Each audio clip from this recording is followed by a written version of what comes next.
অনলাইনে বাড়িতে বসে মোবাইলে সেন্সাসের জন্য কিভাবে আবেদন করবে চলো একবার জেনে নিই। সেন্সাসের জন্য কিভাবে আবেদন করতে হবে, সোজা দেখো se.census.government.in এই ওয়েবসাইটে যাবে এবং এখানে গিয়ে তোমরা প্রথমে লগ ইন করে নেবে।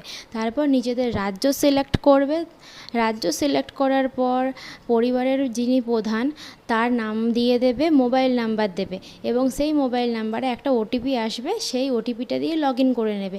এরপর আপনার জেলা, পিনকোড, বাড়ির কিছু সাধারণ তথ্য দিয়ে ফর্মটা সাবমিট করে দিলেই এই কাজটা শেষ হয়ে যাবে। সমস্ত কিছু করে নেওয়ার পর সব শেষে যখন এই 11 নম্বরের SEID কোডটা তোমাদেরকে দেবে, এই কোডটা সযত্নে রেখে দেবে, কারণ 15 তারিখের পর 16 তারিখে বাড়ি বাড়ি তোমাদের সরকারি আধিকারিকরা যখন আসবে তাদেরকে এই নাম্বারটা দিয়ে দিলেই তারা সব কিছু পেয়ে যাবে আর তোমাদের কোনো কিছু করার প্রয়োজন হবে না। সেন্সাসের কাজ অনলাইনে করাটা বাধ্যতামূলক নয়। যারা মনে করছো অনলাইন করবে না, তো 16 তারিখের পর যারা আধিকারিকরা বাড়ি বাড়ি ঘুরবেন তাদের কাছ থেকেও তোমরা এটা করে নিতে পারবে।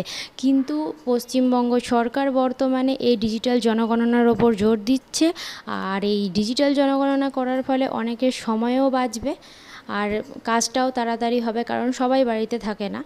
তো এইরকমই আপডেটস ফলো করতে চ্যানেলটাকে সাবস্ক্রাইব করে রাখো আর ভিডিওটাতে একটা লাইক অবশ্যই করে যাও। আর ভিডিওটা দরকারি মনে হলে সবার সাথে ভিডিওটা একটু শেয়ার করে দাও।